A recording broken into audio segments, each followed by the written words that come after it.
What if the very ground beneath American society, the economic and political foundations just started to, well, visibly shake? Because the Great Depression, it wasn't just about money, was it?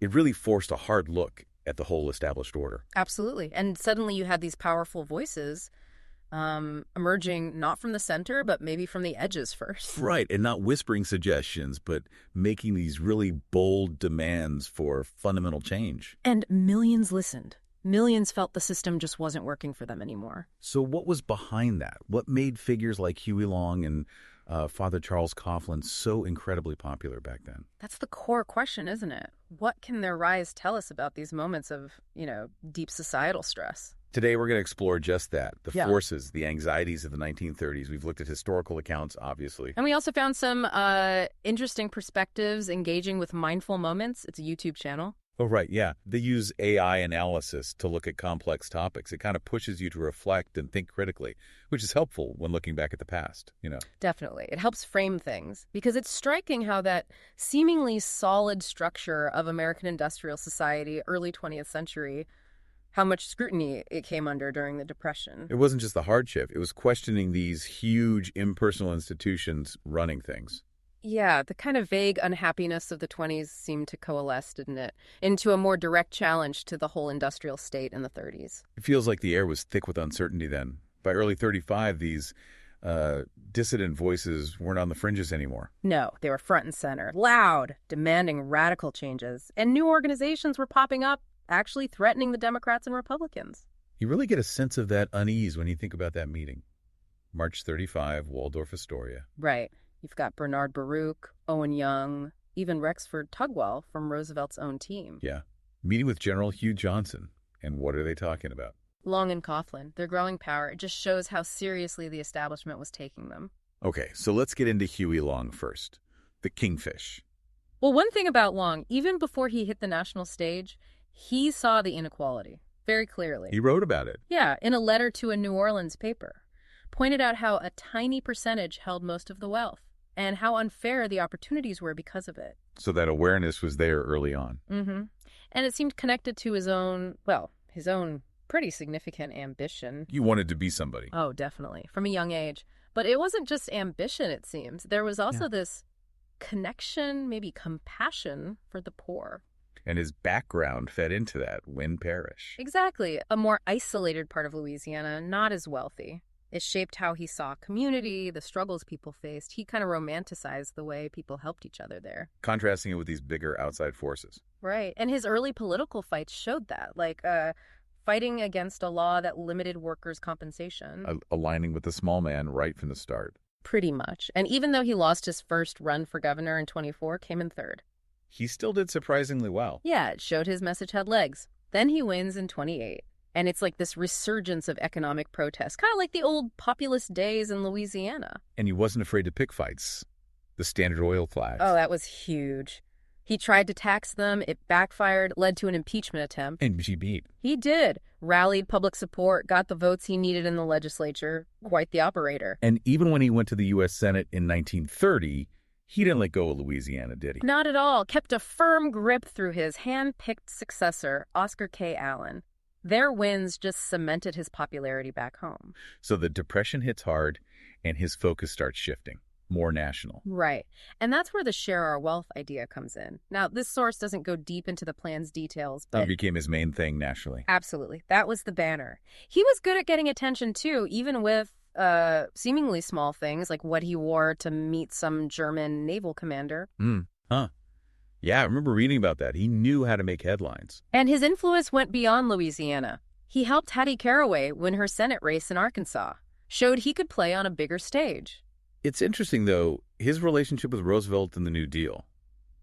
Started out supportive. Initially, yeah, there was hope, but Long quickly soured on it. Felt it didn't go far enough. Exactly. Not enough wealth redistribution for him. That split becomes really important. And he kept himself in the public eye. Those folksy radio talks. His autobiography, Every Man a King. Presenting himself as the champion of the common person. Very savvy messaging. So by 34-35, the Senate seat wasn't really about making laws for him anymore. Less about that, more platform. a way to broadcast his own agenda to the nation. Which led to the Share Our Wealth Society, gaining real traction across the country. Yeah, those clubs popped up everywhere, showed widespread support for his ideas. Okay, let's pivot to Father Coughlin, the radio priest. Different path, but tapping into similar feelings. Similar anxieties, definitely. His background's interesting.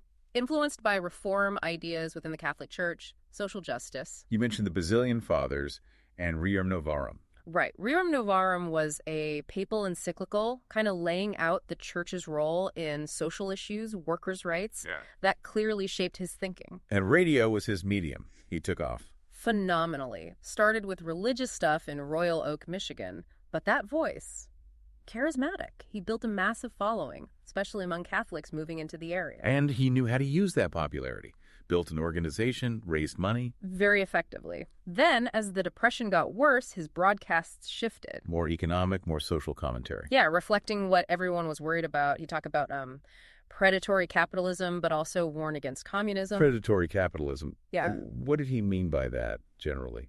Basically what he saw as the exploitative side of big industry and finance when it wasn't checked. And his solutions evolved too. Gold standard stuff, then later. Nationalizing industries. Nationalizing key sectors, government control over banks. He laid it all out in his 16 Principles of Social Justice. He wasn't shy about controversy either. Got into public fights. He did, like with that newspaper publisher who accused him of shady finances.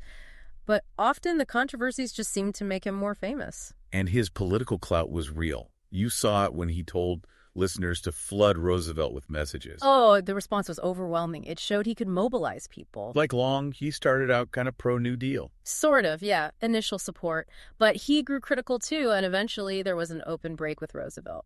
But the church didn't really clamp down on him.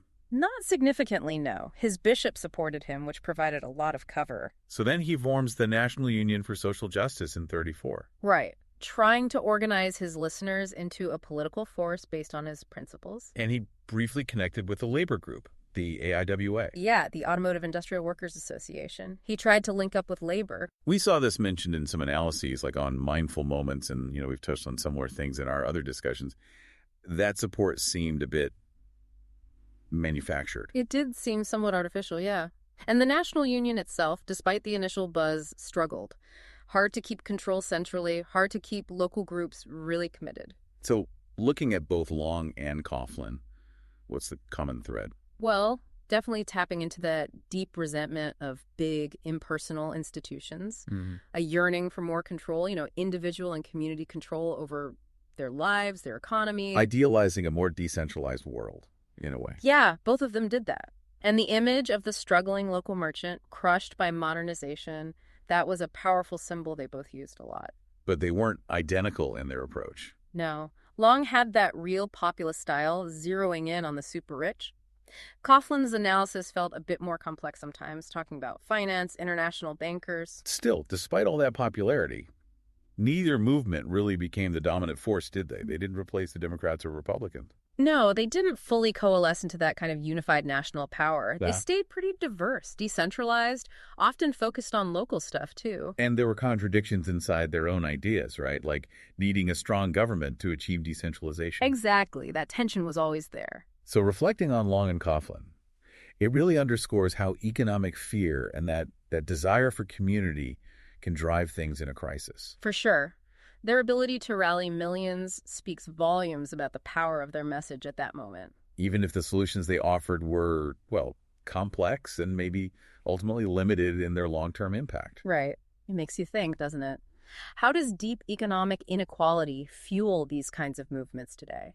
And the role of charismatic leaders in shaping how people see the world, especially when things feel unstable. Yeah, and that constant tension between wanting centralized solutions and demanding local control, it never really goes away. We really hope you keep thinking about these questions. Maybe check out the Mindful Moments channel again on YouTube for their takes on history and how it connects to now. And if you found this conversation useful, please think about subscribing. Maybe share it with someone else who might find it interesting.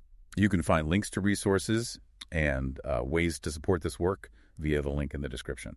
But most importantly, keep engaging with information critically. Keep forming your own informed views.